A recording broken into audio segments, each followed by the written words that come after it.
에베소서 1장 17절부터 19절.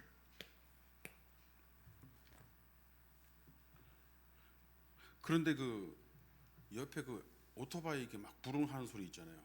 자주 들리죠. 일부러 예배 시간에 방해하려고 그러고 지나가나? 누가 이렇게 설교 대신 하고 있는데 잡으러 갈 것 같은데. 일부러. 에베소서 1장 17절 19절.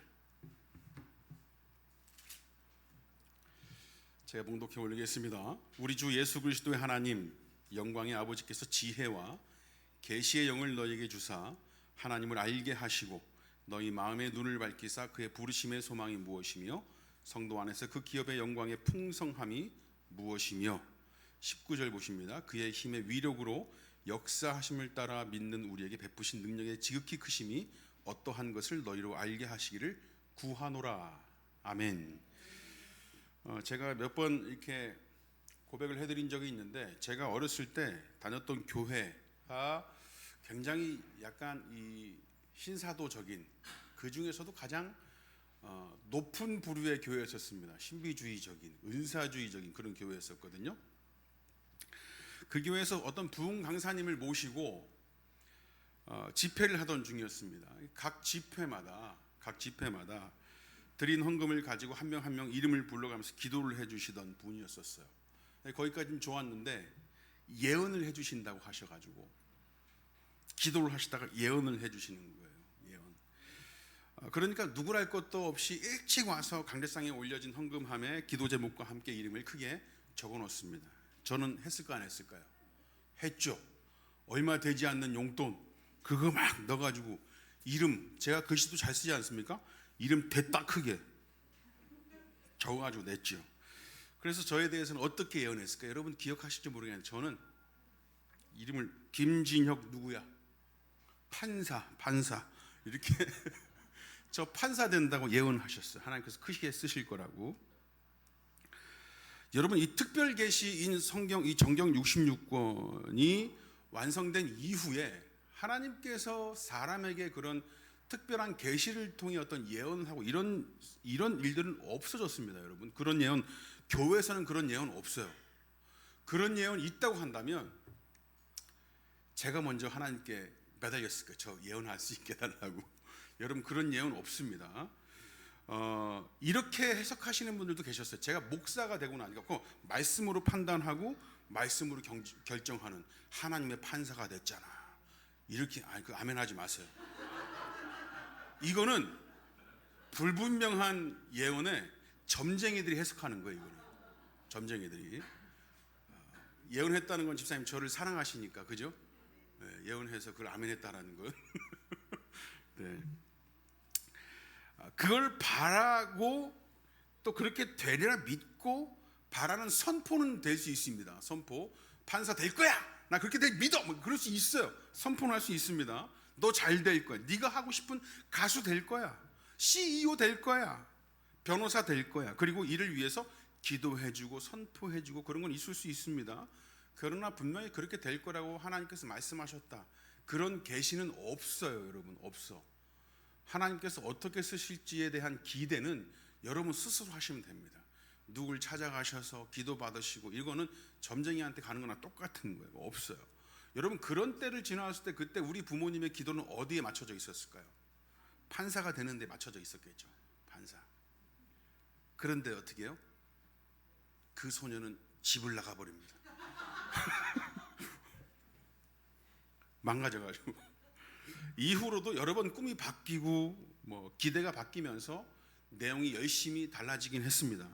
그리고 최종적으로 목사가 신학교를 가야겠다라고 직전에 꿈 두 가지가 하나 있었는데 하나는 이 형사가 되는 거였고 하나는 시를 썼는데 서울시 대에서 입상을 해가지고 이거 좀 가능성이 있겠는데 문예창작학과를 가볼까 공부를 못 해가지고 네, 그렇게 바뀐 거예요. 꿈이 여러 번 바뀌었어요. 여러분 사람이 겪는 어떤 삶의 내용 그리고 바램 같은 것에 우리들의 기도 제목이나 내용이 많이 따라서 내용이 좀 많이 좀 이렇게 달라지긴 합니다.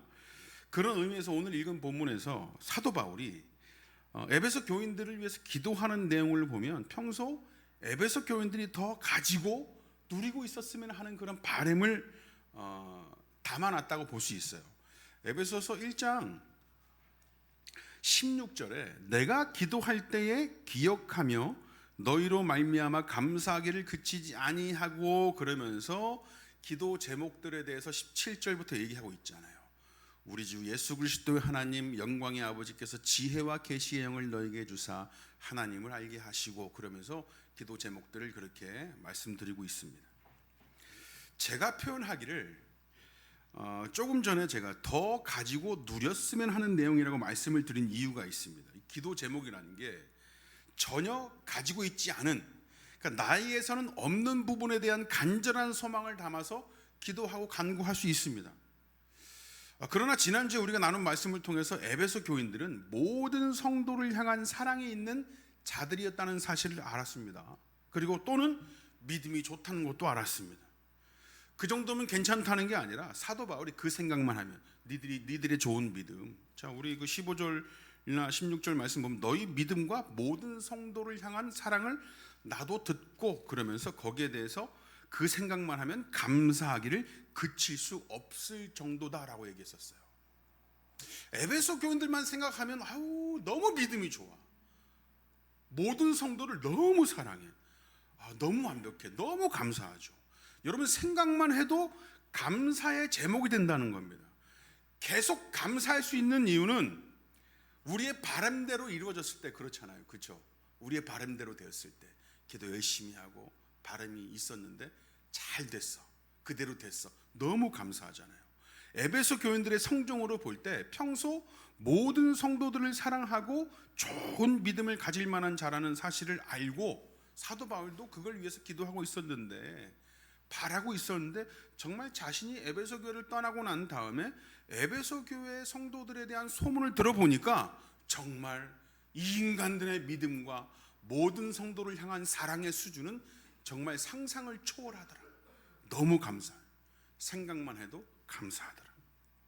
이렇게 감사할 정도로 믿음 좋고 서로가 사랑하는 에베소 교인들을 위해서 기도합니다. 계속 기도해. 그러면서 오늘 우리가 읽은 본문인 하나님 알게 하시기를, 그 마음의 눈을 밝히시기를 기도합니다. 특히 오늘 말씀 보니까요, 우리 17절 말씀 보실게요. 17절, 우리 주 예수 그리스도의 하나님 영광의 아버지께서 지혜와 계시의 영을 너에게 주사 하나님을 알게 하시고, 18절입니다. 너희 마음의 눈을 밝히사 그의 부르심의 소망이 무엇이며 성도 안에서 그 기업의 영광의 풍성함이 무엇이며 라고 해요. 특히 마음의 눈을 밝혀서 부르심의 소망이 무엇이고 성도 안에서 기업의 영광의 풍성함이 무엇이고 그의 힘의 위력으로 역사하심을 따라 믿는 우리에게 베푸신 능력의 지극히 크심이 어떠한 것을 알게 되기를 기도한다라고 합니다. 근데 여러분, 우리 성도가 믿음이 좋고 서로 사랑한다고 칭찬을 받는데, 방금 말씀드린 기도 제목 이런 내용들이 그들에게 없어서 기도하는 걸까요? 좋은 믿음을 가지고 있고 칭찬받을 만한 모든 성도를 사랑하는 그런 삶을 보여주고 있어요. 좋은 믿음 가지고 있고 사랑을 하는 교회, 정말 이상적인 교회잖아요. 그죠? 이 일에 대해서 생각만 해도 너무 감사가 넘쳐. 그런데 이 사람들이 부르심의 소망이 무엇인지, 기업의 영광의 풍성함이 무엇인지, 하나님께서 우리에게 베푸신 능력의 크심이 어떠한지 이런 걸 모르는 사람들일까요? 이런 걸 모르는 사람들이고 이런 게 없는 사람인데 좋은 믿음이 있고 모든 성도를 향한 사랑이 넘쳐날까요? 그럴 수는 없습니다. 애초에 이런 것들은 기본적으로 에베소 교인들에게 깔려 있었던 거예요. 그러니까 좋은 믿음이 있는 것이고 모든 성도를 향한 사랑이 있는 것이죠. 그것 자체로도 이미 그런 게 있는 건데 사도 바울은 그걸 위해서 기도해 준다는 겁니다. 일종의 이런 거죠. 여러분, 짜장면을 시켰는데 단무지를 안 줘, 사장님이. 그래서 사장님한테 물어요. 짜장면을 줘놓고 왜 단무지를 안 줘요? 그러면 짜장면이 그게? 라고 묻죠. 짜장면이죠. 단무지 안 준다고 그게 짜장면 아니냐고. 아니, 짜장면은 그 자체로도 짜장면입니다, 여러분. 맞죠? 왜 그러냐면 그거 자체로도 완전한 거예요. 에베소 교인들의 칭찬받는 믿음과 사랑은 그것 자체로도 충분합니다. 사도 바울이 그랬잖아요. 감사하다고. 그런데 왜 그런 기도를 드릴까? 그런 기도를. 이것은 싸우고 지켜내고 간직해야 되는 것이기 때문에 그래요. 부르심의 소망, 영광의 기업의 어떤 풍성함이 넘쳐나기를, 하나님의 일하심이 얼마나 지극히 크신지를 알게 하는 것. 이런 싸움은 이거는 싸우고 지켜내고 간직해야 되는 것이기 때문에 그렇습니다. 이 싸움에 관해서는 분명히 하나 해둘 게 있는데, 우리에게 있는 것이 행여 깎여 나갈까 없어질까 두려워하며 싸우는 것이 아니라 우리 성도에게 주어지는 게 넘치면 넘칠수록 좋은 것이라서 마치 없는 양 더 요청하고 더 많기를 자꾸만 갈구하는 싸움이라는 거예요. 총량이라는 게 없습니다. 총량이라는 게 없어. 부르심의 소망, 하나님의 일하심, 그 능력의 크심, 이런 것들은 총량, 우리가 채워서 만족할 만한 양이 없어요. 이거는 부족하다고 느끼면 느낄수록 좋은 거야. 부부 사이의 사랑도 마찬가지죠, 여러분. 사랑해서 결혼했지만 사랑의 총량이 채워졌기 때문에 결혼한 것이 아니라, 그래서 그 사랑이 유지되는 게 아니라 마치 이 사랑이 모자란 듯 계속해서 서로 갈구하고 요청하고 만들어가는 것이 부부예요. 그게 부부잖아요. 그렇게 사랑하시는 부부 있으면 손 들어보세요. 손. 저밖에 없어요? 김동선 집사님, 김옥희 집사님은 일단 부부의 어떤 전형적인 좋은 모습을 질문하면 무조건 손 들어요. 짰어요? 자꾸만 갈구. 그게 사랑인 것이죠. 그죠? 총량이 있어서 결혼한 게 아니에요. 부부는 자꾸만 사랑하고, 사랑하지만 마치 모자란 듯 계속 갈구하는 것이죠. 하나님을 안다는 것, 그것은 충분한 것 같지만 충분하지 않습니다. 제법 된 것 같지만 늘 모자랍니다. 왜냐하면 인간은 제한적입니다. 하나님은 전지전능하시고 무소불위하시고 편재하시고 영원하신 분이시기 때문에 그렇습니다. 하나님을 안다는 것은 인간의 언어로 하나님과의 관계를 표현한 것이지, 우리가 전지전능하신 하나님을 온전히 알 수 있습니까? 표현할 수 있습니까? 아니요, 절대 그럴 수 없습니다. 절대 그럴 수 없어요. 하나님을 안다는 것은 피조물의 입장에서 계속해서 진행되어야 함을 의미하고 있습니다. 그러나 그것이 우리 스스로의 노력으로 될 수 없습니다. 그래서 사도 바울이 이렇게 기도하는 거예요. 지혜와 계시의 영을 너희에게 주사. 지혜와 계시의 영이 무엇이죠? 성령입니다. 성령님을 통해서 계속해서 앞으로도 지속적으로 쭉 알게 하시기를 원한다라고 하는 것이죠. 그런 분을 이해하고 안다는 것은, 그런 하나님을 이해하고 안다는 것은 성령을 통하지 않으면 불가능합니다. 이따금씩 대충 인간이 만들어낸 학문의 자료들을 가지고 하나님을 다 알고 있는 양, 보이는 자들이 있을 수 있습니다. 단지 우리보다 그것으로 하나님의 일을 더 들여다보고 노력하고 민감해한 것이지 다 알 수 없습니다. 우리가 보다 하나님을 잘 알 수 있는 방법은 성령님께서 우리와 함께 하셔야 되는 거예요. 그 사실을 알아야 됩니다. 그래서 사도 바울이 기도하고 있는 거예요. 믿음 좋고 서로 사랑한다고 하지만 그것으로 칭찬받는 교회라면 성령을 통해서 하나님을 아는 교회여야 한다는 것이죠. 하나님을 안다는 것은 총량으로 꽉 채워서 알 수 없습니다. 우리가 지속적으로 계속해서 계속 알아가야 되는 것이죠. 그걸 위해서 기도하고 있는 거예요, 사도 바울이. 그리고 또 무엇을 위해서 기도합니까? 18절 너희 마음의 눈을 밝히사 그의 부르심의 소망이 무엇이며 라고 합니다. 마음의 눈을 밝히셔서 우리를 자녀 삼아 주셨으니까 우리가 바라야 되는 소망이 무엇인지, 그리고 우리가 하나님으로부터 상속받아야 될 영광되고도 풍성한 복이 무엇인지 알게 되기를 소망한다는 겁니다. 여러분, 하나님으로부터 상속받아야 될 영광되고도 풍성한 복이 뭐예요? 우리 하늘의 모든 신령한 복, 제가 얘기 나눴잖아요. 그죠? 그럼 부르심의 소망이 남았습니다. 하나님께서 우리를 그분의 자녀 만들어 주셨습니다. 그러면 여기서 말하는 마음의 눈을 밝히사 그의 부르심의 소망이 무엇이며 했을 때 이 부르심의 소망, 이게 좀 말이 좀 어려운데 바라는 소망이라고 이해하시면 될 것 같아요. 바라는 소망. 자, 우리를 하나님의 자녀 삼아 주셨으니까 그러면 그 자녀로서 바라는 소망이 있습니다. 그냥 소망이 아니라 자녀로서 바라는 소망입니다. 자녀. 하나님의 자녀된 자로서 바라는 소망. 그게 무엇이냐 하는 것이죠. 손흥민 선수가 여러분 지난 10년간 몸담았던 잉글리시 프리미어 리그에서 이제 미국의 LAFC로 옮겨갔습니다. 프리미어 리그에서 레전드의 반열에 올랐습니다. 살아있는 레전드. 축구를 너무 잘해요. 더 이상 잘하지 않아도 됩니다. 그것 자체로도 너무 잘합니다. 훨씬 더 많이 그 연봉을 제시한 사우디 리그로 가지는 않고 대우도 조금 달라져도 좀 떨어져도 같은 구단에서 은퇴하길 바랬지만 또 그러지도 않고 결국 미국으로 갔습니다.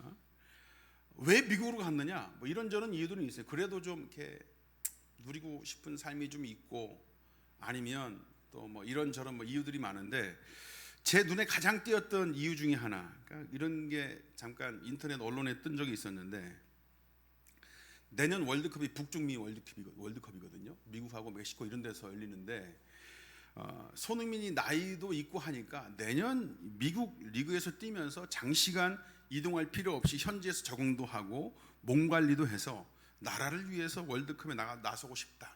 뭐 이런 게 이유다. 뭐 그런 얘기를 하더라고요. 뭐 여러 가지 이유가 있겠지만 이거 역시 과연 손흥민이다. 그런 생각이 드는 거예요.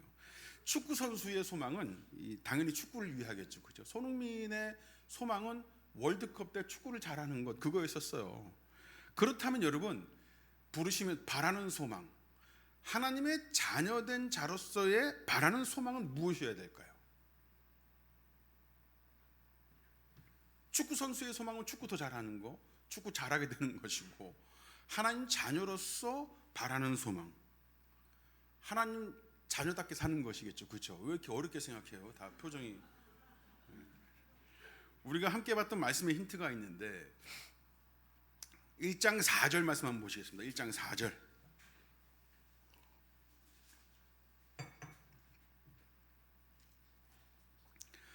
1장 4절 5절 읽으실 텐데 4절부터 먼저 한번 읽어보실게요. 시작. 그리스도 안에서 우리를 택하사 우리로 사랑 안에서 그 앞에 거룩하고 흠이 없게 하시려고 5절 시작. 예수 그리스도로 말미암아 자기의 아들들이 되게 하셨으니라고 합니다. 우리를 자신의 아들들, 자신의 자녀로 삼아 주셨는데 그 이유가 그 앞에 거룩하고 흠이 없게 하시려고 되어 있습니다. 거룩하고 흠이 없는 삶, 그것을 소망하는 게 바로 하나님의 자녀로서 바라는 소망이 되어야 한다라는 거예요. 이것을 위해서 기도하고 있는 겁니다, 여러분. 제가 저희 어머니한테 얼마 전에 병원을 모셔다 드리면서 아침에 그 식전 식후 체열도 하시고 소변 검사도 하시고 간 이식 받으신 거, 당뇨 검사 이런 것 때문에 삼성의료원에 하루 종일 있었거든요. 새벽 여기서 4시 반에 일어나서 5시에 출발을 해서 그때 저희 어머니한테 제가 그랬어요. 엄마, 내가 이렇게 고생을 하는데 혹시 숨겨놓은 재산 있어? 없어 새끼야. 저한테 없어 새끼야. 아니 권사가 목사한테 새끼가 뭐요? 그랬더니 없다고. 여러분 제가 모진순 여사의 자녀로서 바라는 거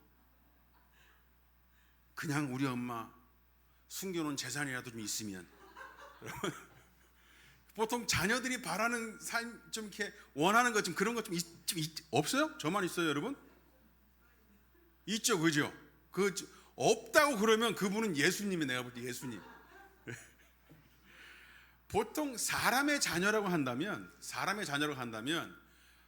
그냥 부모와 자녀 간의 관계를 뛰어넘어서 부모님 돌아가실 때 되고 그러면 좀 어디에 좀 숨겨놓은 거 없으신가, 유산에 관심도 좀 두고 보통 그렇거든요.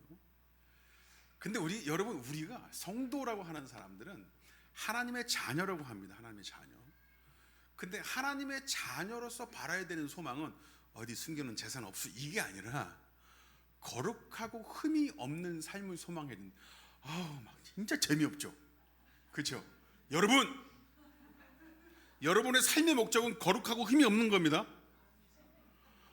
뭐 이런 얘기 들으려고 교회 왔어요, 여러분? 여러분, 하나님께서 특별한 복을 주셔서 부모님은 물려줄 재산 없지만 하나님께서 다 함께 하실 거예요. 다 부자 만들어 주시고. 이런 얘기 듣고 싶은데 교회 왔더니 뭐 자녀라고 얘기하고 거룩하고 흠이 없고 막 집에서 안 나오기만 하면 거룩하고 흠이 없는 거지 뭐 이런 생각도 들기도 하고, 그렇죠? 살 안 타고 하얗고 막 그러면. 근데 성경의 사도 바울이 에베소서를 처음 시작할 때부터 그렇게 선포하고 시작했어요. 우리를 자기의 자녀 삼아 주셨는데 거룩하고 흠이 없게 하시려고 자녀를 삼아 주셨답니다. 이게 좀 쉽지 않아요. 축구 선수는 축구를 더 잘하길 소망하고 요리사는 더 신선하고 좋은 요리를 소망합니다. 물론 좋은 요리를 통해서 돈을 잘 벌길 소망하겠죠. 그런 것은 여러분 노력과 운과 이런저런 상황으로 가능합니다. 그러나 거룩하고 흠이 없는 삶은 우리의 노력으로 불가능합니다. 애초에 그렇게 출발하진 않았어요. 애초에 거룩하고 흠이 없는 자녀의 삶은 우리가 요구하거나 취하려고 했던 것이 아니라 하나님께서 우리를 그렇게 만드시려고 작정하셔서 그렇게 만들어 놓으셨습니다. 그래서 1장 5절에 그 기쁘신 뜻대로 우리를 예정하사 예수 그리스도로 말미암아 자기 아들들이 되게 하셨다라고 하셨습니다. 예정하셨다. 미리 정하셨다고요. 미리. 거룩하고 흠이 없게 하시려고 어떻게 하셨다고요? 예수 그리스도를 통해서 자녀가 되게 하셨다. 예수 그리스도를 어떻게 통해서요? 그분의 죽으심과 부활하심을 통해서 말이죠. 그분의 죽으심과 부활하심을 통해서 그분의 자녀가 되었다는 말은 무엇을 의미할까요? 요한복음 1장 말씀 보실게요.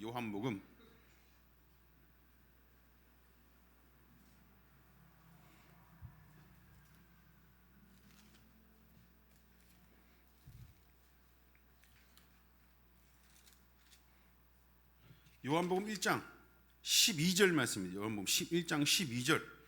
그분의 죽으심과 부활하심을 통해서 그분의 자녀가 되었다는 말, 이걸 좀 더 요한복음식으로 쉽게 얘기하자면 1장 12절 다 같이 시작.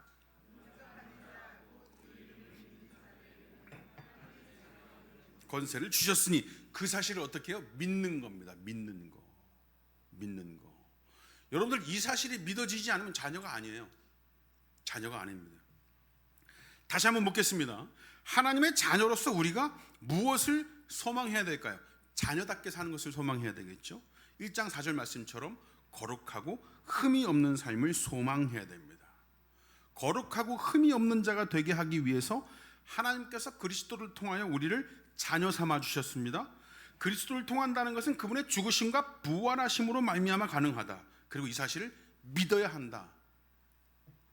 자, 그러면 우리의 부르심의 소망, 자녀된 자로서의 바라는 소망은 무엇이 되어야 합니까? 그리스도를 좀 더 온전히 믿는 것이라고 해야 명확합니다. 애초에 칭찬받는 좋은 믿음이 있고 모든 성도를 사랑하는 믿음이 있는 에베소 교인들입니다. 그런 자들을 위해서 기도하는데 그리스도를 온전히 믿는 것을 자꾸만 소망하기를 기도합니다. 더욱 그렇게 되기를. 왜냐하면 이것은 자꾸만 더욱 그렇게 해서 더욱 계속해서 그렇게 하지 않으면 쉽사리 놓쳐버릴 수 있기 때문에 그래요. 더욱이 좋은 믿음과 모든 성도를 사랑하는 기쁨이 가득한 교회라서 말이죠. 그 충분함 때문에 사람의 마음이 흔들릴 수 있기 때문에 그래요. 그 충분함 때문에 우리 교회 너무 좋아 라는 그 충분함. 여러분, 교회의 만족은 개인의 것이 모여서 만드는 겁니다. 우선 개인의 만족에서 출발한다는 겁니다. 개인의 만족에서.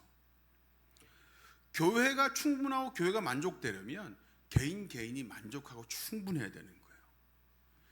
특히 교회에 대한 기쁜 마음이 개인으로부터 출발해야 됩니다. 교회 공동체 안에 들어온 자들의 마음속에 어디에서도 경험해보지 못한 만족이 들어있다고 치죠. 그렇게 신앙생활을 했습니다. 적어도 우리 교회는 이런 교회야 라는 기준과 틀이 생깁니다. 자부심이라는 게 있어요. 우리 뿌리 교회는 적어도 이 정도는 돼. 다른 교회에서 없는 무언가가 있어. 뭔가 말로 설명하지 못해. 배움이 없어서 뭔가 말로 표현은 못하겠지만, 내 표현력이 부족해서 그러진 못하겠지만, 그래도 우리 교회는 요 정도 돼요. 그런 자부심 같은 게 있습니다. 그렇게 출발한 신앙생활이 어디에서 제동이 걸리냐면, 자신이 경험해서 세워놓은 기준과 틀이 무너질 때 생깁니다. 이 정도의 사랑이고 이 정도의 믿음이었는데, 그 기억과 경험에 대한 기대만큼 교회와 성도들이 그 사랑을 표현해 주지 않거나 다른 방법으로 나에게 다가오거나, 이전에는 충분히 웃으면서 사랑을 표현해 주는 자가 인상을 쓰면서 화를 내거나 나한테 욕을 하거나 나에 대해서 다른 말을 하거나, 내가 충분히 경험해서 세워놓은 기준에 부합해서 교회에 만족이 있었는데 충분히 그러지 못한 일들이 생기면 그 기준과 틀이 무너져 버립니다. 이 정도의 사랑이고 믿음이었는데 그 기억과 경험에 대한 기대만큼 교회와 성도들이 해주지 않으면 상처를 받아버려요. 그래서 힘들어합니다. 예수 그리스도의 이름을 부르고 예수 그리스도를 믿으니까 교회에 나오는데 사람 때문에 교회를 떠나요.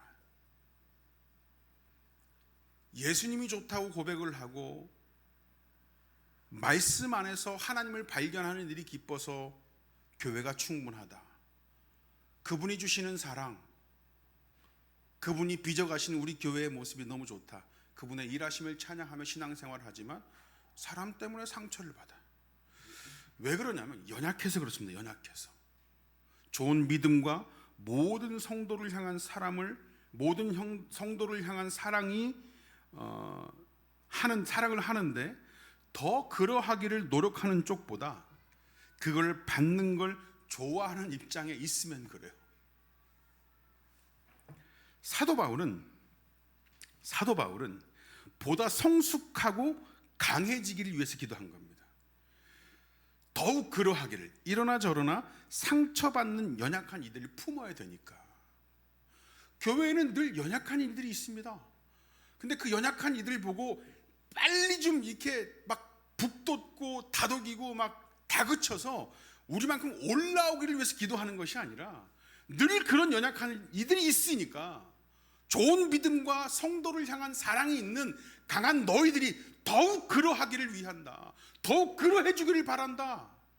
더욱 하나님의 자녀답게 바라는 소망, 거룩하고 흠이 없길 원한다. 더욱 강한 자가 돼서 사람 때문에 상처받는 자, 충분한 기대감 때문에 교회를 버텼는데 다른 사람의 말 한마디 때문에 상처받는 자, 넘어지는 자, 그런 연약한 자들을 품어야 하니까 더욱 그러하기를 원한다고 기도하고 있는 거예요.